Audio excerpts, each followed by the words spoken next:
નમસ્કાર વિદ્યાર્થી મિત્રો, આજે આપણે જે 9 થી 12 ધોરણમાં ઉપયોગી એવા એક્ટિવ વોઇસ અને પેસિવ વોઇસની આજે આપણે ચર્ચા કરવાની છે. એક્ટિવ વોઇસ અને પેસિવ વોઇસ આપણે સરળતાથી આવડે એ 9 થી 12 ધોરણમાં બહુ ઉપયોગી છે. એટલે આપણે એને એકદમ સિસ્ટમેટિક જેને કહેવાય કે એવી રીતે આપણે શીખવાના પ્રયત્ન કરશું. તો એક્ટિવ વોઇસ શું છે પહેલે એ આપણે એની વ્યાખ્યા શું છે. તો અહીંયા એક્ટિવ વોઇસ એટલે કર્તરી વાક્ય. કર્તરી વાક્ય એના નામ ઉપરથી જ આપણે સમજાઈ જશે. જે વાક્યની શરૂઆત છે એ કર્તાથી થાય.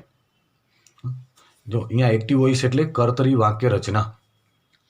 તો એના આપણે એની વ્યાખ્યા શું, તો જે વાક્યની શરૂઆત કર્તાથી થાય તેવા વાક્યને સામાન્ય રીતે આપણે એક્ટિવ વોઇસ કહીએ છીએ. વાક્યમાં કર્તા છે એ બહુ મહત્વનું છે. અહીંયા વાક્યમાં ક્રિયાપદ છે એ કર્તાને અનુસરે છે. વાક્યને કોણ શબ્દ વડે પ્રશ્ન પૂછીએ આપણે ખબર હુંથી આપણે કર્તા જાણીએ છીએ તો વાક્યનો કર્તા મળે છે. એટલે કર્તા પ્રધાન વાક્ય આપણે એને કહીએ છીએ કે વાક્યમાં કર્તા મુખ્ય છે અને ક્રિયાપદ કર્તાને અનુસરે, એને આપણે એક્ટિવ વોઇસ કહીએ. એક્ટિવ વોઇસમાં કર્તાને કર્મથી વધારે પ્રાધાન્ય કે મહત્વ આપવામાં આવે, કારણ કે ક્રિયાપદ છે ને અત્યારે એક્ટિવ વોઇસમાં કર્તાને અનુસરે. એટલે કર્મ કરતા પહેલે એક્ટિવ વોઇસમાં કર્તાને પ્રાધાન્ય મળ્યું, ક્રિયાપદ કર્તા મુજબ ચાલે. એટલે એક્ટિવ વોઇસમાં કર્તા મુખ્ય હોય છે અને કર્મ ત્યારે ગૌણ હોય છે. ઓબ્જેક્ટ સબ્જેક્ટ છે એ મુખ્ય છે અને ઓબ્જેક્ટ છે એ ગૌણ છે. ત્યારે એક્ટિવ વોઇસમાં ક્યારેક કર્મ ના પણ હોય તો તે ગૌણ રહે. ઘણી વખત એવું બને કર્મ ન પણ હોય તો ત્યારે કર્મ ગૌણ રહે. હવે આપણે એક્ટિવ વોઇસ એટલે તમને ખબર પડી ગઈ કર્તા પ્રધાન વાક્ય. વાક્યની અંદર કર્તા મુખ્ય હોય, કર્તાથી શરૂઆત થતું હોય વાક્યની, ક્રિયાપદ કર્તાને અનુસરે. હવે પેસિવ વોઇસ એટલે કર્મણી વાક્ય આવશે. અહીંયા કર્તરી લખ્યું છે પણ કર્મણી વાક્ય આવશે. તો અહીંયા કર્મણી વાક્ય કોને કહેશું, તો જે વાક્યની શરૂઆત કર્મથી થાય એને આપણે કર્મણી વાક્ય કહેવાય. જે વાક્યની શરૂઆત કર્મથી થાય એને આપણે કર્મણી વાક્ય કહેવાય. પછી અહીંયા કોને whom અથવા વોટથી આપણે પ્રશ્ન પૂછીએ તો આપણે કર્મ મળે. વોટથી અથવા પેસિવ વોઇસ એટલે અહીંયા વોટ અથવા whomથી પ્રશ્ન પૂછ્યો તો આપણે કર્મ મળે. અને અહીંયા હવે કર્મ પ્રધાન વાક્ય કહેવાશે. કર્મ પ્રધાન એટલા માટે કે હવે આપણે જાણીએ છીએ કે ક્રિયાપદ કર્મને અનુસરશે. ક્રિયાપદ છે એ કર્મને અનુસરશે. એક્ટિવ વોઇસમાં ક્રિયાપદ કર્તાને અનુસરે એટલે કર્તરી વાક્ય, અને પેસિવ વોઇસમાં ક્રિયાપદ કર્મને અનુસરે એટલે કર્મણી વાક્ય. ઉપર ટાઇટલમાં ગુજરાતીમાં મિસ્ટેક છે એ જરાક તમે જોઈ લેજો. પેસિવ વોઇસમાં કર્મને કર્તાથી વધારે પ્રાધાન્ય આપવામાં આવે. જો આપણે એક્ટિવ વોઇસમાં એવું હતું કર્તાને કર્મથી વધારે પ્રાધાન્ય આપવામાં આવતું, ક્રિયાપદ કર્તા મુજબ મુકાતું. હવે પેસિવ વોઇસમાં કર્મને પ્રાધાન્ય આપવામાં આવે એટલે ક્રિયાપદ છે ને એ કર્મ મુજબ મુકાય. ક્રિયાપદ જો વાક્યમાં ક્રિયાપદ કર્મને અનુસરે છે તો જ્યારે એક્ટિવ વોઇસમાં કર્તાને અનુસરે. પછી પેસિવ વોઇસમાં આપણે વાક્ય બનાવવું હોય, વિધાન વાક્ય હોય તો એનામાં કર્મ હોવું બહુ ફરજિયાત છે. કર્મ વગરના વાક્યને આપણે પેસિવ વોઇસમાં ફેરવી નથી શકતા. એને ઇનટ્રાન્ઝિટિવ સેન્ટેન્સ કહેવાય, અકર્મણી વાક્ય. એટલે વાક્યમાં કર્મ બહુ જરૂરી છે.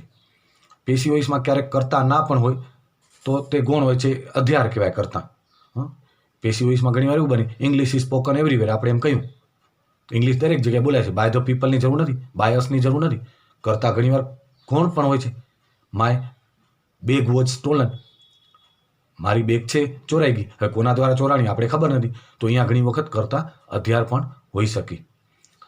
પણ આપણે પેસિવ વોઇસમાં કર્તા છે અધ્યાર હોય તો પેસિવ વોઇસ બની શકે એવું નથી. પછી વાક્યને એક્ટિવ વોઇસમાંથી પેસિવ વોઇસમાં ફેરવા માટે કયા ફેરફાર કરવા પડે, તો એનામાં આપણે એ ફેરફારોને ખાસ તમારે ધ્યાન રાખવાનું છે. 5 ફેરફારો હોય છે. કર્તા છે એ કર્મનું સ્થાન લે છે. એક્ટિવ વોઇસના કર્તા છે એ હવે પેસિવ વોઇસમાં કર્મ થઈ જશે, અને કર્મ છે એ કર્તાનું સ્થાન લે, અને એક્ટિવ વોઇસનું કર્મ છે એ કર્તા થઈ જશે. એટલે આપણે સૂત્ર જે બનાવ્યું છે એક પેસિવ વોઇસના નિયમનું, બેબી પ્લસ ચોકડી પ્લસ V3. ચોકડી એટલે આપણે શું કરીએ છીએ, કર્તાને કર્મમાં ફેરવીએ છીએ અને કર્મને કર્તામાં ફેરવીએ છીએ. પછી વાક્યના કાળ અને કર્મ અનુસંધાને ટુ બીનું રૂપ મુકાય. ટુ બીના રૂપ વગર આપણે પેસિવ વોઇસ નથી બનાવી શકતા. એટલે ટુ બીનું રૂપ બહુ જરૂરી છે, અને એ પણ કાળ મુજબ. અને પછી કર્મનું જે કર્તા કરી છે એના મુજબ પણ આપણે ધ્યાનમાં રાખવાનું છે, કારણ કે હવે કર્મ છે એ કર્તા બની જશે, તો આપણે ટુ બીના રૂપ છે એ પછી કર્મને ધ્યાનમાં રાખવું પડશે. એક્ટિવ વોઇસના કર્મ એ પેસિવ વોઇસમાં કર્તા, તો એના મુજબ ટુ બીનું રૂપ મુકાશે. પછી વાક્યને એક્ટિવ વોઇસમાંથી પેસિવ વોઇસમાં ફેરવતી વખતે ક્રિયાપદનું ભૂતકૃદંત V3નું રૂપ જ આવે હંમેશા. આપણે જાણીએ છીએ ભૂતકૃદંત વગર પેસિવ વોઇસ ન બને, એટલે ક્રિયાપદ ગમે તે હોય આપણે એને ભૂતકૃદંતમાં ફેરવવાનું. પછી વાક્યના અંતે બાય સાથે કર્તાનું કર્મ, વાક્યના અંતે આપણે બાય સાથે કર્તાનું કર્મ, કર્તાને આપણે કર્મમાં ફેરવશું ત્યારે આપણે શું કરશું, એના પહેલાં બાય મૂકશું. જો નામ હશે તો આપણે સીધું નામ પહેલાં બાય મૂકી દઈશું, પણ જો કર્તા વિભક્તિનું પ્રોનાઉન એટલે સર્વનામ હશે તો આપણે શું કરવું પડશે, તો એને કર્મમાં ફેરવવું પડશે. એટલે એ આપણે ખાસ ધ્યાન રાખવાનું છે. તો વાક્યના અંતે બાય સાથે કર્તાનું કર્મ મુકાય છે, જે નીચે મુજબ છે. આપણે બધા અહીંયા સર્વનામ આપ્યા છે, એના આપણે કર્મ વિભક્તિના જે સર્વનામના રૂપો છે એ અહીંયા લખેલ છે, અને બાકી નામ હોય તો આપણે ડાયરેક્ટ બાય મૂકવાનું જ હોય છે. હવે જો અહીંયા એક્ટિવ વોઇસમાં વાક્યના અંતે બાય સાથે જે કર્તાનું કર્મ મુકાય છે એ સર્વનામ હોય ત્યારે આપણે આઈ હોય તો આઈનું શું થઈ જશે, બાય મી થઈ જશે પેસિવ વોઇસમાં. વી હોય તો એનું બાય અસ થઈ જશે. યુ હશે તો બાય યુ થઈ જશે, કારણ કે યુનું કર્તા અને કર્મ સમાન થાય. કર્તા તરીકે પણ યુ અને કર્મ તરીકે પણ યુ વપરાય છે. હી હશે તો એનું બાય હિમ થઈ જશે. સી હશે તો બાય હર થઈ જશે. ઈટ હશે તો બાય ઈટ થઈ જશે, અને ધે હશે તો બાય ધેમ થઈ જશે. એટલે આપણે કર્તા વિભક્તિને કર્મમાં વિભક્તિમાં બદલાવી એના પહેલાં આપણે પેસિવ વોઇસમાં ફેરવીએ ત્યારે બાય મૂકવાનું આવે છે. પણ જો કોઈ વ્યક્તિનું નામ આવે કર્મ તરીકે તો એને આમ જ લખાય, બાય તીર્થ તો એવી રીતે જ લખાશે, બાય અમીશ, બાય તીર્થ, જે કાંઈ આવશે નામ આવશે તો નામ જ મૂકવાનું. આપણે સર્વનામ હોય તો એને આપણે વિભક્તિ બદલાવી પડે છે. હવે આપણે તમારે છે એ આટલા સામાન્ય નિયમ પછી આપણે સિમ્પલ પ્રેઝન્ટ ટેન્સ દરેક આપણે કાર્ડ વાઇઝ છે એ આપણે વાક્ય રચના અને એના ઉદાહરણ જોશું તો વધારે ખ્યાલ આવશે. અને પેસિવ વોઇસમાં જ્યારે કાર્ડ બદલે છે ત્યારે મોટાભાગે પેસિવ વોઇસમાં નિયમોમાં બહુ મોટા ફેરફાર નથી, માત્ર ટુ બીના રૂપો જે આવે છે એ બદલાય છે. એટલે ટુ બીના રૂપો તમને આવડવો જોઈએ. વર્તમાન કાળના ઇઝ એમાં, ભૂતકાળના વોઝ વર, મૂળ રૂપ પોતે બી, ચાલુ કાળનું બિંગ અને પૂર્ણ કાળનું બિન. આ 5 રૂપો આપણે ખ્યાલ હોવા જોઈએ, અને કયા કાળમાં કેની સાથે આપણે વાપરવાનું છે એનો પણ આપણે ખ્યાલ રાખવાનો છે. તો અહીંયા આપણે પહેલે સિમ્પલ પ્રેઝન્ટ ટેન્સની વાત કરશું પેસિવ વોઇસમાં, સાદા વર્તમાન કાળની. તો કર્તા એની આપણે એક્ટિવ વોઇસની વાક્ય રચના લેશું પહેલે, જે તમને આવડતી જ હશે. તો કર્તા વત્તા ક્રિયાપદનું મૂળ રૂપ અથવા એસ કે એસ વાળું રૂપ પહેલે આપણે અફર્મેટિવ હકાર વાક્યની, અત્યારે વિધાન વાક્યની હકાર વાક્યની વાત કરી છે. નકાર વાક્યમાં ડુ કે ડઝ વત્તા નોટ આવે આપણે ખ્યાલ છે, એ પછી આપણે પછીના છે વિડીયોમાં આપણે એનો ઉલ્લેખ કરશું. તો પહેલે આપણે હકાર વાક્યમાં એક્ટિવ વોઇસની વાક્ય રચના કર્તા વત્તા ક્રિયાપદનું મૂળ રૂપ અથવા એસ કે ઈએસ વાળું રૂપ વત્તા કર્મ વત્તા અન્ય શબ્દ, જે આપણે જાણીએ છીએ. હવે આપણે પેસિવ વોઇસમાં એને ફેરવવું હોય તો શું કરવાનું, તો આપણે જો કર્મ છે, કર્મ કયું, તો એક્ટિવ વોઇસનું કર્મ, એનું આપણે કર્તા કરી નાખશું. એક્ટિવ વોઇસનું કર્મ છે એનું કર્તા કરી નાખશું. પછી ટુ બીનું વર્તમાન કાળનું રૂપ એટલે શું, તો એ આપણે મૂકવાનું છે. ટુ બીના રૂપ અને ભૂતકૃદંત આ બંને બહુ જરૂરી છે. તો ટુ બીના વર્તમાન કાળના રૂપ છે ઇઝ અથવા એમ અથવા આર. હવે ઇઝ અને એમ અને આર ક્યાં વપરાય છે, કયા કર્તા સાથે વપરાય, એ તો આપણે પ્રાઇમરીથી જ શીખતા આવ્યા છીએ. પછી ક્રિયાપદનું ભૂતકૃદંત ફિક્સ જ છે. ગમે તે કાળનું વાક્ય હશે, ગમે તે પ્રકારનું વાક્ય હશે, અફર્મેટિવ હશે, નેગેટિવ હશે, ઇન્ટ્રોગેટિવ હશે, પણ આપણે ક્રિયાપદનું ભૂતકૃદંત અનિવાર્ય છે. ભૂતકૃદંત વત્તા V3 એટલે કાઉન્સમાં V3 વત્તા બાય અને કર્તાનું કર્મ, આપણે કર્તા વિભક્તિ છે એક્ટિવ વોઇસની, એને આપણે કર્મમાં ફેરવી નાખશું. અને જો સર્વનામ હશે તો આપણે ખબર છે કર્મ વિભક્તિનું સર્વનામ મૂકશું, એના પહેલાં બાય મૂકશું. આ અગાઉની સ્લાઇડમાં આપણે જોઈ ગયા. હવે જો અહીંયા એક ઉદાહરણ આપ્યું છે, આપણે હવે ઉદાહરણોને સમજી કે દર્શન પ્લેસ ક્રિકેટ ડેઇલી. દર્શન પ્લેસ ક્રિકેટ ડેઇલી. હવે આપણે દર્શન છે એ કર્તા છે ત્રીજા પુરુષ એકવચનનું, પ્લેસ એટલે ક્રિયાપદને એસ લાગ્યો સાદા વર્તમાન કાળમાં, ક્રિયાપદ છે એ, ક્રિકેટ છે એ કર્મ છે. હવે મોટાભાગના વિદ્યાર્થીઓને જે સમસ્યા તકલીફ હોય છે એ શેની હોય છે કે ભાઈ આપણે પેસિવ વોઇસમાં ફેરવીએ ત્યારે મહત્ત્વની બાબત એ છે કે એક્ટિવ વોઇસના જે વાક્ય છે એનામાંથી કર્મને શોધવાનું. હાઉ ટુ ફાઇન્ડ અ કર્મ એટલે object. How to find N object from the sentence. તો એનામાં બે રીતે તમે શોધી શકો કર્મની. એક કઈ રીતે? તો એક છે તમને મોટા ભાગે એનું સ્થાન છે એ ક્રિયાપદ પછી હોય, મોટા ભાગે. વિધાન વાક્યની આપણે વાત કરી છીએ તો અહીંયા જો પ્લેડ છે તો પ્લેસ છે ક્રિયાપદ, એના પછી ક્રિકેટ આવ્યું. મોટા ભાગે તમે જરાક વાક્ય જે આવે એનામાં તમે ધ્યાન રાખશો તો ખ્યાલ આવી જશે. એક પણ 100% નહીં, મોટા ભાગે તમને મળી રહે ક્રિયાપદ પછી કર્મનું સ્થાન આવે. પછી બીજી રીતે ક્રિયાપદની ક્રિયા કરે એ કર્તા કહેવાય. જો અહીંયા અત્યારે એક્ટિવ વોઇસમાં રમવાની ક્રિયા કોણ કરે છે? તો દર્શન, તો એ વાક્યનું કર્તા ગણાય. પછી ક્રિયાપદની જેના ઉપર અસર થાય એ કર્મ ગણાય. હું એમ કહું I eat an apple, I eat an apple, તો આઈ શું થયું? કર્તા. શા માટે? કે ખાવાની, ઈટ એટલે ખાવાની ક્રિયા આઈ કરે છે, એટલે હું કરું છું તો એ ક્રિયાપદની ક્રિયા કરે તે કર્તા. હવે ખાવાની ઈટની અસર કેના ઉપર થઈ? તો એન એપલ ઉપર. તો જે ક્રિયાપદની જેના ઉપર અસર થાય છે એ કર્મ છે. એટલે આટલું સરળતાથી તમે નક્કી કરી શકો કે ક્રિયાપદની અસર કેનામાં થાય. ઘણી વખત શું થશે, વાક્ય ઘણું બધું મોટું હશે, કર્મ એક જ હશે. આઈ bought a book from the market yesterday, આટલું એક મોટું વાક્ય છે. આઈ bought a book from the market yesterday. તો હવે આપણે કર્મને શોધવામાં ધ્યાન શું રાખવાનું કે ભાઈ ક્રિયાપદ કયું છે? બોટ. તો શું ખરીદ્યું? ક્રિયાપદની અસર કેના ઉપર થઈ? તો આ બુક ઉપર જ થઈ છે. ખરીદ્યું બુક છે, આપણે યસ્ટરડે નથી ખરીદ્યું, માર્કેટને નથી ખરીદી. એટલે તમને સમજાઈ જશે કે હવે કર્મને કેવી રીતે નક્કી કરવું. કારણ કે જ્યાં સુધી તમે કર્મને નક્કી કરતા ન શીખો ત્યાં સુધી તમને પેસિવ વોઇસ આવડે નહીં. એટલે પેસિવ વોઇસ શીખવા માટે કર્મને નક્કી કરવું વાક્યમાંથી બહુ જ જરૂરી છે. એટલે મેં તમને બે રીત તમને બતાડી. એક તમને મોટા ભાગે કર્મનું સ્થાન ક્રિયાપદ પછી હોય, અને બીજું એવી રીતે નક્કી કરો ક્રિયાપદની અસર કેના ઉપર થાય છે. બરાબર. તો અહીંયા દર્શન પ્લેસ ક્રિકેટ ડેઇલી, ડેઇલીની વધારાના શબ્દ આવે એને તમે આગળ પાછળ ગોઠવી શકો, બાય પહેલાં અથવા બાય દર્શન પછી. તો હવે જો અહીંયા દર્શન કરતા, પ્લેસ ક્રિયાપદ અને ક્રિકેટ કર્મ. હવે આપણે કર્મને કર્તામાં ફેરવશું એટલે ક્રિકેટ છે એ હવે પેસિવ વોઇસનું કર્તા બની જશે. પછી ટુ બીનું રૂપ આપણે મૂકવાનું છે તો ક્રિકેટ સાથે ઇઝ મુકાશે. પછી ક્રિયાપદનું ભૂતકૃદન તો પ્લેનું પ્લેઇડ થશે. કોઈ પણ કાળ હશે ક્રિયાપદનું ભૂતકૃદન ફિક્સ છે, અને બીનું રૂપ પણ કોઈ કાળ અનુસાર આવશે. બાય દર્શન, જો અહીંયા નામ છે એટલે આપણે દર્શન પહેલાં બાય મૂકી દીધું. સર્વનામ હત તો આપણે એને કર્મ વિભક્તિમાં ચેન્જ, બદલાવત, ડેઇલી. અહીંયા ક્રિકેટ ઇઝ પ્લેઇડ બાય દર્શન ડેઇલી. ક્રિકેટ કર્મ, એને આપણે કર્તામાં ફેરવ્યું. ટુ બીનું રૂપ ઇઝ, ક્રિયાપદનું ભૂતકૃદન, બાય અને કર્તા દર્શન છે એને કર્મના સ્થાને લઈ ગયા. ડેઇલી વધારાનો શબ્દ પાછળ મૂક્યો. એવી રીતે બીજું વાક્ય જોવું, હી ડ્રિંક્સ મિલ્ક ડેઇલી, હી ડ્રિંક્સ મિલ્ક ડેઇલી. એવું જ આપણે બીજું વાક્ય લીધું સાદા વર્તમાન કાળનું. તો મિલ્ક છે એ હવે કર્મ છે. પીવાની અસર કેના ઉપર થાય? દૂધ ઉપર. ડ્રિંકની અસર કેના ઉપર થાય? ડેઇલી ઉપર નથી થતી, મિલ્ક ઉપર થાય છે. તો એ આપણું કર્મ. હવે એને આપણે કર્તાના સ્થાને લઈ આવશું. તો મિલ્ક ઇઝ ભાઈ ડ્રિંકનું ભૂતકૃદન, ડ્રંક DRUNK, બાય હીનું આપણે હિમ કરી નાખશું એટલે બાય હિમ ડેઇલી. એટલે આવી રીતે તમે વાક્ય રચના તમે તૈયાર કરો તો તમને આવડી જાય. પછી આપણે બીજા વધારાના વાક્ય, જો આપણે આ વાક્ય સમજેલા જ હતા, આઈ ઈટ એન એપલ ડેઇલી, તો એને એપલ ખાવાની અસર કેના ઉપર થઈ? એને એપલ ઉપર. તો એને એપલ શું છે? વાક્યનું કર્મ. હવે એ પેસિવ વોઇસમાં કર્તાના સ્થાને આવી જશે.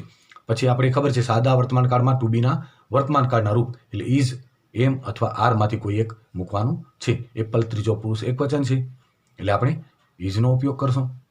એન્ડ એપલ ઇઝ, પછી ઇટનું ભૂતકૃદન જોઈશે આપણે V3, તો ઇટન બાય, આઈનું બાય મી કરી નાખશું. ડેઇલી વધારાનો શબ્દ ઇટન ડેઇલી બાય મી લખો તો પણ ચાલે. And apple is eaten daily by me, એને એવી રીતે પણ તમે લખી શકો. પછી we celebrate many festivals every year, we celebrate many festivals. જો અહીંયા સેલિબ્રેટ ક્રિયાપદ આવ્યું એના પછીનું સ્થાન મેની ફેસ્ટિવલ્સ. ઘણી વખત બે શબ્દ કમ્બાઇન્ડ હોય એકબીજા સાથે સંલગ્ન, તો એ બંને શબ્દને આપણે કર્મ તરીકે લેવાનું છે. ખાલી ફેસ્ટિવલ્સ કર્મ તરીકે નહીં લઈએ આપણે, એના સાથે મેની શબ્દ પણ આપણે લેવાનો છે. તો મેની ફેસ્ટિવલ્સ હવે શું છે? કરતા ત્રીજા પુરુષ બહુવચનમાં થઈ જશે. તો આપણે એના સાથે ટુ બીનું રૂપ આર વપરાશે. હવે આપણે જ્યારે ક્રિયાપદ મૂકવાનું હોય ત્યારે માત્ર કર્મને જે કર્તા બનાવી છે એને જ આપણે એના પુરુષ વચનને જ ધ્યાનમાં રાખવાનું, ભાઈ કર્તાનું ધ્યાનમાં નહીં રાખવાનું અત્યારે. મેની ફેસ્ટિવલ્સ બહુવચન છે એટલે આપણે અહીંયા આર મૂકશું ટુ બીના રૂપમાં. અને સેલિબ્રેટનું સેલિબ્રેટેડ ભૂતકાળ ભૂતકૃદન બંને સેમ થશે. વીનું બાય અસ થઈ જશે. એવરી યર વધારાનો શબ્દ celebrated every year by us પણ ચાલે, celebrated by us every year પણ ચાલે.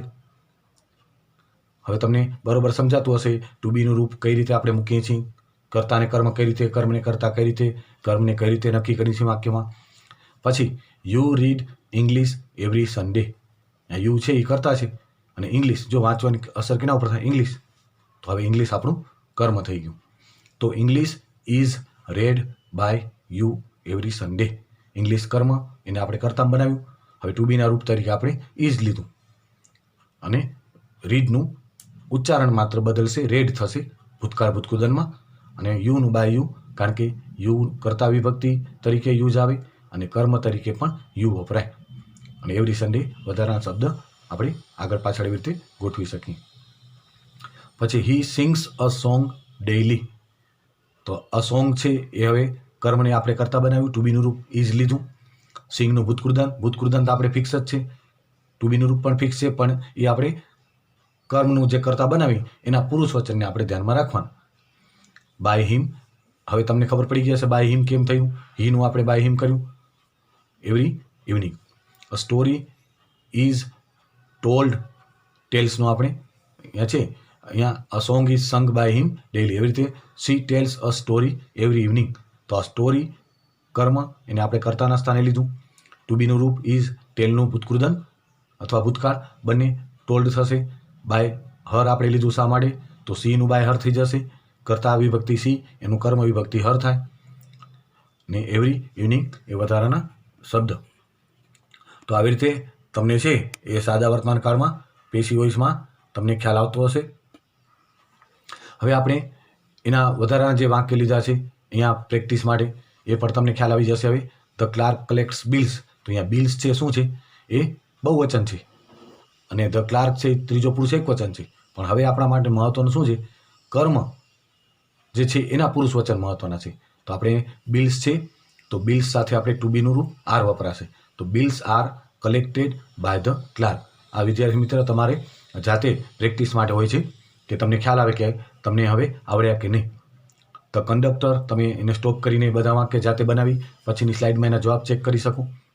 The conductor gives tickets. તો ટિકિટ્સ ત્રીજો પુરુષ બહુવચન. અહીંયા જો 3 શબ્દ, કર્તા, ક્રિયાપદ ને કર્મ, વધારાના શબ્દ જ નથી એટલે તમને અઘરું ન લાગે એટલા માટે. ને ક્રિયાપદના પછી બધેના તમે કર્મના સ્થાન જોજો, મોટા ભાગે બધા કર્મ અત્યારે ક્રિયાપદ પછી આવેલા હશે એટલે એ રીતે પણ તમને ખબર પડી જાય. તો ટિકિટ્સ આર ગિવ્સનું ભૂતકૃદન given by the conductor. The keeper feeds the lions. જો અહીંયા કીપર ત્રીજો પુરુષ એક વચન છે પણ હવે ધ લાયન્સ છે એ ત્રીજા પુરુષ બહુવચનમાં આવશે એટલે ધ લાયન્સ આર થઈ જશે. અહીંયા આર ફેડ થઈ જશે. ફીડ્સનું ભૂતકૃદન fed. The lions are fed by the keeper. એવી રીતે the peon rings the school bell. તો ધ સ્કૂલ બેલ કર્મ એને કરતા બનાવશો, આખો શબ્દ લેવાનો, ખાલી બેલ નહીં, સ્કૂલ બેલની આ વાત છે. તો ધ સ્કૂલ બેલ પછી ટુ બીનું રૂપ ઇઝ, રિંગનું ભૂતકૃદન રંગ RUNG બાય ધ પ્યુન. પછી સી સેલ્સ ફ્રૂટ્સ. તો હવે તમને ખબર પડી હશે ફ્રૂટ્સ ટુ બીનું રૂપ આર, સેલનું ભૂતકૃદન સોલ્ડ ને સીનું બાય હર. તો fruits are sold by her. પછી આઈ સિંગ અ સોંગ.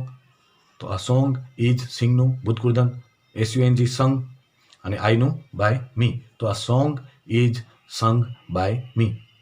પછી he loves me very much. અહીંયા જો મી સર્વનામ કર્મ તરીકે આવ્યું તો એને આપણે કર્તા વિભક્તિમાં ફેરવવાનું. મીનું કરતા શું થશે, તો આઈ થશે. જેમ આઈનું આપણે બાય મી કરતા, તો મી આવેલું હોય તો એને કરતામાં ફેરવીએ તો આપણે આઈ બનાવવું પડે. તો આઈ એમ, પછી આઈ સાથે ટુ બીનું રૂપ એમ વપરાશે. આઈ એમ લવ્સનું ભૂતકૃદન loved very much by him અથવા બાય હિમ વેરી મચ. તો આવી રીતે હવે તમને સાદા વર્તમાન કાળના વિધાન વાક્ય, હકાર વાક્યમાં કેવી રીતે આપણે પેશી વોઇસમાં ફેરવીએ છીએ એ તમને ખ્યાલ આવી ગયો હશે. આપણે એના જે સૂત્ર છે બેબી પ્લસ ચોકડી પ્લસ V3 એના ઉપરથી પણ બધા નિયમ આવી જાય. બેબી એટલે બીનું રૂપ, બાય એટલે કર્તાનું કર્મ કરી એના પહેલાં બાય, ચોકડી એટલે કર્તાને કર્મના સ્થાને લઈ જઈ, કર્મને કર્તાના સ્થાને લઈ જઈ અને V3 એટલે ક્રિયાપદનું ભૂતકૃદન. આ 5 નિયમ તમને એ સૂત્રમાં આવી જાય. હવે તમારા આ જવાબ છે એ તમે ધારો તો ચેક કરી શકો કે તમે આ જે વાક્ય બનાવ્યા એ તમારા જવાબ સાચા છે કે ખોટા. તો આવી રીતે આપણે સિમ્પલ પ્રેઝન્ટ ટેન્સ છે એ હવે તમે એક કાળનું જો તમને કોઈ પેસિવ વોઇસ આવડી જાય તો બાકીના કાળમાં ટુ બીના રૂપ સિવાય કાંઈ બદલે નહીં. આની જગ્યાએ તમે સાદા વર્તમાન કાળની જગ્યાએ સાદો ભૂતકાળ આવે તો ટુ બીનું રૂપ વોઝ વર થઈ જાય. બાકી નિયમોમાં કોઈ ચેન્જીસ નથી. એટલે મેં જે સૂત્ર બનાવ્યું છે ટુ બી, આ બેબી પ્લસ ચોકડી પ્લસ V3, તો એનામાં બધા કાળમાં કામ આવશે. બીનું રૂપ એક છે એ તમને બદલાશે, કાળ બદલાશે એનામાં. સાદા ભૂતકાળમાં ઇઝેમાની જગ્યાએ હવે વોઝ વેર થઈ જશે. બાકી કંઈ જ ફરક નહીં પડે. એવી રીતે સાદા ભવિષ્યકાળમાં બી પોતે મુકાશે અને મોડલ ઓક્ઝિલરીઝમાં અને પૂર્ણ કાળમાં તમને બીનું ભૂતકૃદન અને ચાલુ કાળ મોટા ભાગે 9માં 10માં નથી આવતા. 11માં 12માં ચાલુ કાળ આવે તો બીઇંગનો ઉપયોગ આવે બીના રૂપ તરીકે, આઈએનજી વાળું રૂપ. તો તમને હવે સાદા વર્તમાન કાળની છે ખબર પડી ગઈ હશે, બરોબર. હવે આપણે નેક્સ્ટમાં છે સિમ્પલ પાસ્ટ ટેન્સની આપણે ચર્ચા કરશું કે સિમ્પલ પાસ્ટ ટેન્સમાં આપણે એની વાક્યરચના ને એને આપણે ધ્યાનમાં રાખશું. હવે આપણે બીજા કાળની આપણે વાત કરશું, સિમ્પલ પાસ્ટ ટેન્સની આપણે વાત કરશું, સાદો ભૂતકાળ.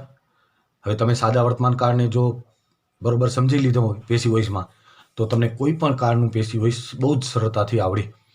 એનું કારણ એ છે કે પેસિવ વોઇસમાં છે એ નિયમો બહુ ચેન્જ નથી થતા. કાળ બદલાય તો માત્ર ટુ બીનું રૂપ બદલાય છે. એટલે ટુ બીનું રૂપ તમને બરોબર આવડે તો તમને વાંધો ના આવે. એટલે ટુ બીનું રૂપ છે આપણા માટે બહુ મહત્વનું છે. હવે જો આ કાળમાં વાક્યરચનાને પેસિવ વોઇસમાં ફેરવતી વખતે ટુ બીના ભૂતકાળના રૂપ મુકાય છે. હવે આપણે એની વાક્યરચના જોઈ તો કર્તા વત્તા ક્રિયાપદનું ભૂતકાળ રૂપ, ઓનામાં એસ કે એસ વાળું રૂપ આવતું અથવા મૂળ રૂપ આવતું, અને વત્તા કર્મ અને વત્તા અન્ય શબ્દ, અહીંયા ભૂતકાળ રૂપ એટલે સાદો ભૂતકાળ થઈ જાય. હવે પેસિવ વોઇસમાં જોજો તમે ટુ બીના રૂપ સિવાય કંઈ જ નહીં બદલે. એક્ટિવ વોઇસની અને પેસિવ વોઇસની વાક્યરચનામાં પેસિવ વોઇસની સાદા વર્તમાન કાળની વાક્યરચના અને સાદા ભૂતકાળમાં તમે જોશો તો ટુ બીના ભૂતકાળના રૂપ સિવાય બહુ કાંઈ ચેન્જ થશે નહીં. તો જો કર્મનું કરતા એ ટુ બીનું ભૂતકાળ રૂપ આવશે વોઝ વર, ઓનામાં ઇઝેમાર આવતું સાદા વર્તમાન કાળમાં. પછી કંઈ જ ચેન્જીસ નહીં હોય. ક્રિયાપદનું ભૂતકૃદન બંનેમાં આવે, વત્તા બાય ને વત્તા કર્તાનું કર્મ. તો એક જ કાળ તમને જો પેસિવ વોઇસમાં આવડે તો બીજા કાળમાં માત્ર તમારે ખાલી ટુ બીનું રૂપ બદલવાનું હોય છે, બાકી કંઈ હોતું નથી. હજુ આપણે વાક્યરચના લઈ, આઈ સો એન એક્સિડન્ટ યસ્ટરડે. આઈ કરતા સો SAW સો એ સીનું ભૂતકાળ રૂપ છે, એને એક્સિડન્ટ એ કર્મ થયું અને યસ્ટરડે વધારાના શબ્દ. તો એને એક્સિડન્ટ છે એ કર્મને આપણે કરતા બનાવ્યું તો હવે વોઝ આવશે. અહીંયા વોઝ સીન, સીનું ભૂતકૃદન સીન, સી સો અને સીન, આઈનું બાય મી યસ્ટરડે. હવે તમને સાદા વર્તમાન કાળના જો બરોબર આવડી ગયા હશે તો આ તમને સાદા ભૂતકાળમાં ખાલી ટુ બીનું રૂપ ચેન્જ થાય છે એટલે તમને બહુ સરળતાથી સમજાઈ જતું હશે. The captain scored the century. The century આપણે ક્રિયાપદ પછી જો કર્મનું સ્થાન આવ્યું ધ સેન્ચુરી વોઝ સ્કોર્ડ થઈ જશે. ટુ બીનું ભૂતકાળ રૂપ આવશે. હવે બેબી, આ શબ્દ યાદ રાખવાનો, એક બીનું રૂપ અને બાય, એ ભૂલાય નહીં આપણાથી. મોટાભાગે બીનું રૂપ ઘણા ભૂલી જાય છે એટલે એ ખાસ ધ્યાન રાખવાનું છે. તો the century was scored by the captain. હવે બાય ધ કેપ્ટનને કેવી રીતે આવ્યું તમે વર્તમાન કાળમાં શીખી ગયા છો એટલે તમને ખ્યાલ જ છે. The minister accepted the invitation. તો ધ ઇન્વિટેશન છે એ કર્મ છે, એને આપણે હવે કર્તાના સ્થાને લઈ આવશું. ધ ઇન્વિટેશન ટુ બીનું રૂપ ભૂતકાળનું વોઝ, એક્સેપ્ટેડનું ભૂતકાળ અને ભૂતકૃદન સેમ થશે અને બાય ધ મિનિસ્ટર નાઉન છે એટલે માત્ર બાય લાગી જશે આગળ. પ્રોનાઉન તો ચેન્જ કરવું પડે કર્મ વિભક્તિમાં. એવી રીતે Nimisha purchase a colour box, આખો શબ્દ છે ને આપણે લેવાનું છે એડજેક્ટિવ નાઉનનો. A colour box was purchased by Nimisha. અહીંયા કલર બોક્સ કર્મ, વોઝ ટુ બીનું રૂપ, પરચેઝ ભૂતકૃદન, બાય અને પછી કર્તાનું કર્મના સ્થાને આપણે લઈ ગયા. હી ગેવ ધ આન્સર્સ. અહીંયા ધ આન્સર્સ છે એ ત્રીજા પુરુષ બહુવચનમાં છે તો આપણે એની સાથે WRE વરનો ઉપયોગ કરશું. The answers were given by him. હીનું આપણે બાય હિમ કરી નાખશું. એવી રીતે આ તમારા પ્રેક્ટિસ માટે તમે છે એ સ્ટોપ કરીને પ્રેક્ટિસ કરી શકો અને પછીની સ્લાઇડમાં તમે તમારા જવાબ સાચા છે કે ખોટા એ પણ તમે ચેક કરી શકો. She told stories from Mahabharata. તો સ્ટોરીઝ વર ટોલ્ડ, સ્ટોરીઝ બહુવચન છે, અહીંયા સ્ટોરીઝ છે, બરાબર. સ્પેલિંગમાં મિસ્ટેક છે, સ્ટ્રો થઈ ગયું છે, સ્ટોરની જગ્યાએ STORIES ખપે. તો સ્ટોરીઝ ફ્રોમ મહાભારત પણ સાથે લઈ શકાય, અથવા stories were told from the Mahabharata by her, અથવા stories from Mahabharata were told by her એમ પણ થાય. તો આવી રીતે અહીંયા સ્ટોરીઝ છે એ બહુવચન છે એટલે આપણે WERE એનો ઉપયોગ કરશું આપણે. પણ આ સ્ટોરીનો સ્પેલિંગ તમને ખાસ ધ્યાન રાખજો, STORIES થશે. પછી હી ટોટ સાયન્સ, તો અહીંયા 3 શબ્દ, એક કર્તા, એક ક્રિયાપદ અને કર્મ. અને ક્રિયાપદ પણ તમને ભૂતકાળ અને ભૂતકૃત બંને સેમ થાય છે, ટીચ, ટોટ, ટોટ. તો સાયન્સ વોઝ ટુ બીનું રૂપ આવશે, વોઝ ટોટ બાય હીનું આપણે હિમ કરી નાખશું. તો science was taught by him. You liked Anarkali, તો Anarkali was liked by you. યુને આપણે ખબર જ છે કે તમને યુનું કર્તા વિભક્તિ અને કર્મ વિભક્તિ બે સેમ જ થાય છે. The keeper looked after the wild animals in the circus. Looked after એટલે સંભાળ રાખવી. તો keeper looked after the wild animals. તો અહીંયા ધ વાઇલ્ડ એનિમલ્સ છે એને આપણે કર્મને કરતા બનાવશું.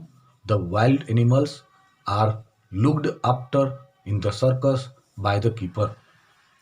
અને આવી રીતે પણ તમે બનાવી શકો, the wild animals in the circus are looked after by the keeper. You visited the temple of Gandhinagar. The temple of Gandhinagar was visited by you. તો હવે તમને ખ્યાલ આવી જતો હશે, કારણ કે તમે કોઈ પણ કાર્ડમાં જોશો, હવે એક કાર્ડને તમે બરાબર સમજી લો એટલે બાકી બધા કાર્ડમાં તમને બધી બાબત સમાન જોવા મળશે, ટુ બીના રૂપ સિવાય.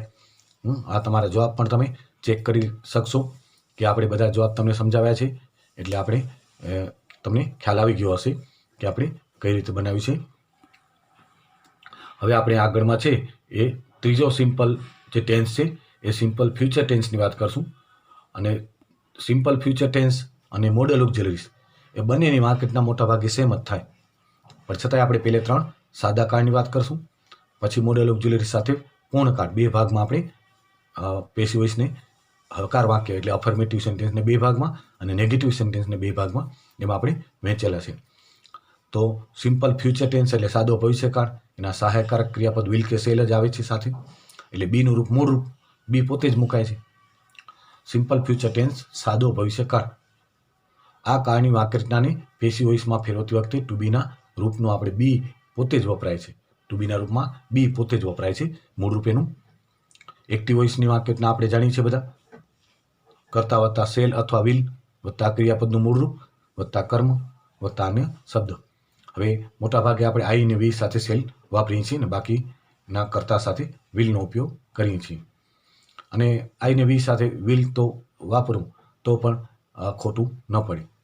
પેસિવ વોઇસમાં જો વાક્યરચના જોજો, કર્મનું કર્તા વિલ કે સેલ તો સાદા ભવિષ્યકાળના સહાયકારક ક્રિયાપદ જ છે એટલે એ તો આવશે, પણ બીનું રૂપ આવશે બી પોતે વત્તા ક્રિયાપદનું ભૂતકૃદંત બાય કર્તાનું કર્મ. તમે જો અહીંયા જોયું કે આપણે પેલા બંને કાર્ડ શીખી ગયા, અને આ કાર્ડની વાક્યરચનામાં કોઈ પેસિવ વોઇસમાં મોટો ફેરફાર નથી, માત્ર ટુ બીનું રૂપ બદલાણું. એટલે ટુ બીના રૂપમાં સાદા વર્તમાન કાળમાં આપણે ઇઝેમાનો ઉપયોગ કરી, સાદા ભૂતકાળમાં વોઝવરનો, સાદા ભવિષ્યકાળમાં માત્ર બીનો. બાકી તમે કર્તાનું કર્મ, કર્મનું કર્તા, બાય, ભૂતકૃદંત આ ચારે બાબત કોમન રહેશે કોઈ પણ કાળમાં હકાર વાક્યમાં. હવે જો I shall buy a pen tomorrow, I shall buy I સાથે આપણે સેલ વાપરી સામાન્ય રીતે, પણ હવે તમારું કર્મ છે એ કરતા થશે. અ પેન, તો પેન છે એ ત્રીજા પુરુષ એકવચનમાં છે એટલે આપણે સેલ એની સાથે નહીં વાપરી, એની સાથે આપણે વિલનો ઉપયોગ કરશું. તો આ pen will be bought by me tomorrow. A pen will be bought by me tomorrow. અહીંયા સેલનું આપણે વિલ કર્યું, શા માટે કે હવે આપણું કર્મ પ્રધાન વાક્ય છે, કર્મના પુરુષ વચન આપણે ધ્યાનમાં રાખવાનું છે કે એ આપણે એને કરતા બનાવી છે, એના પુરુષ વચન પ્રમાણે આપણે હવે ક્રિયાપદ મૂકવાનું છે. વિલ કે સેલ વત્તા બી આવશે બીના રૂપમાં, અને બાયનું ભૂતકૃદંત બોટ. આઈનું બાય મી આપણે જાણીએ છીએ વધારાના શબ્દ, ટુમોરો બાય મી પણ ચાલે અને બાય મી ટુમોરો પણ ચાલે. પછી I will buy a car, હું કાર ખરીદીશ, તો અહીંયા આઈ વિલ પણ ચાલે, આઈ સેલ પણ ચાલે. પછી અ કાર છે એ હવે આપણું કર્તા બનશે એટલે ત્રીજા પુરુષમાં છે એક વચનમાં, એટલે એની સાથે આપણે વિલનો પ્રયોગ કરશું. અને બીના રૂપમાં બી પોતે જ આવશે. સાદો ભવિષ્યકાળ હોય કે કોઈ પણ મોડેલ ઓક્ઝિલરીઝ હોય, can, food, May, might, should, must, તો આ બધા સાથે બીના રૂપમાં બી પોતે જ ભવિષ્યકાળની જેમ જ જો તમને સાદા ભવિષ્યકાળના પેસિવ વોઇસ આવડે તો મોડલ ઓક્ઝિલરીસના પણ પેસિવ વોઇસ આવડે. કારણ કે વિલની જગ્યાએ તમે કોઈ પણ મોડલ ઓક્ઝિલરીસ મૂકી દો તો તમારું વાક્ય બની જાય અને પેસિવ વોઇસમાં પણ એ બની જાય. હું એમ કહું I can buy a car, એમ પણ કહી શકું I can buy a car, તો અ કાર વિલની જગ્યાએ કેન બી બોટ થઈ જાય. I should buy a car, a car should be bought થઈ જાય. એટલે તમને એક સાદા ભવિષ્યકાળનું તમને પેસિવ વોઇસ આવડે તો બધા જ મોડલ ઓક્ઝિલરીસના પેસિવ વોઇસ પણ તમને આવડે. બરાબર. તો અહીંયા a car will be bought by me, આઈનું બાય મી કરી નાખ્યું, બાયનું બોટ. પછી Manoj will draw a picture, Manoj will draw a picture, તો આ પિક્ચર કર્મ એને કર્તાના સ્થાને લીધું. વિલ કે શેલ વત્તા બીના રૂપને બી પોતે, ડ્રોનું ભૂતકૃદન ડ્રોન, ડ્રો, ડ્રીવ અને ડ્રોન, અને મનોજનું આપણે બાય મનોજ. એટલે હવે તમને પેસિવ વોઇસ છે એ બરોબર સમજાતા હશે. કારણ કે એકને એક બાબત જ દરેક કાળમાં રિપીટ થાય છે ટુ બીના રૂપ સિવાય. નિયમો બધા સેમ છે. તમને પરીક્ષામાં પેરેગ્રાફના સ્વરૂપમાં પૂછાય ત્યારે બધા મિક્સ કાળમાં વાક્ય હોય તો આપણે પહેલું કામ જે કરવાનું હોય છે એ કયા કાળનું વાક્ય છે, એક એક વાક્યના કાળ ઓળખવાના, પછી એના પ્રમાણે એના ટુ બીના રૂપ આપણે નક્કી કરવાના હોય, અને પછી તો બધામાં કોમન નિયમ લાગુ પડશે વિધાન વાક્ય હશે તો. પછી she will buy this house, she will buy this house, તો ધીસ હાઉસ આખું છે એને આપણે કર્મ તરીકે લેવાનું છે અને કર્તા બનાવશું એને. ધીસ હાઉસ વિલ કે સેલ વત્તા બી વત્તા બાયનું ભૂતકૃદન બોટ અને સીનું બાય હર, કર્તાનું કર્મ કરી છે આપણે, તો સી છે એ કર્તા વિભક્તિ, એનું કર્મ હર, એટલે એની પહેલાં આપણે બાય લગાડીએ છીએ. તો this house will be bought by her. એવી રીતે Manu will give a pen, Manu will give a pen, તો આ pen will be given by Manu. તો આવી રીતે તમને બીજા વધારાના તમારે પ્રેક્ટિસ માટે તમને વાક્ય આપ્યા છે. એ તમે છે એ વાક્ય પહેલે સ્ટોપ કરી અને તમારે જવાબ બનાવવાના હોય, અને પછી તમારે પાછળની સ્લાઇડમાં ચેક કરી લેવાના કે મારા જવાબ સાચા છે કે નહીં. તો જો સાચા હશે તો તમને સમજાઈ ગયું હશે બરાબર અને આવડી ગયું હશે, અને જો ખોટા હોય તો તમે ફરીથી સ્લાઇડને છે એ રિવર્સ કરીને પાછું સમજી શકો અથવા નવેસરથી વિડીયો જોઈ શકો. તો I will do this sum, તો ધીસ સમ છે એ આપણું કર્મ, એને કરતા બનાવશું. This sum will be done, do did અને ડન, DONE, ડન એનું ડુનું ભૂતકૃદન છે અને આઈનું by me. This sum will be done by me. He will help the poor છે એ કર્મ, તો એને આપણે હવે કરતા બનાવશું. The poor will be helped by હીનું હિમ કરી નાખશું, બરાબર, by him. You will take this book, તો this book will be taken, take two taken એનું ભૂતકૃદન છે, this book will be taken by you. પછી Hem will obey the law will be obeyed by હેમ.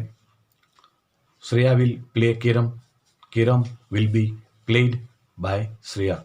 એટલે હવે ત્રણેય કાળ છે સિમ્પલ છે એ તમને બરાબર ખ્યાલ આવી ગયો હશે કે આપણે પેસિવ વોઇસમાં કેવી રીતે ફેરવવાનું છે, ટુ બીના રૂપ માત્ર કેવી રીતે બદલવાના છે. એક કાળની વાક્યરચના આવડે તો ટુ બીના રૂપ બદલીને બધા કાળની વાક્યરચના આવડે. આ વાક્યરચના તમારે બરાબર તૈયાર કરવાની છે. તો આપણે અહીંયા છે એ એક્ટિવ વોઇસ, પેસિવ વોઇસના ત્રણેય જે સિમ્પલ ટેન્સ છે એનો આપણે અહીંયા વિડીયો સમાપ્ત કરી છે. આશા રાખું છું કે તમે બરાબર વાક્યરચના સાથે ત્રણેય કાળની એક્ટિવ પેસિવની તૈયાર કરીને બરાબર સમજી લીધું હશે. અને હવે પછીના આપણે વિડીયોમાં જે પછીના મોડેલ ઓક્ઝિલરીઝ પૂર્ણ વર્તમાનકાળ અને પૂર્ણ ભૂતકાળની ચર્ચા કરશું.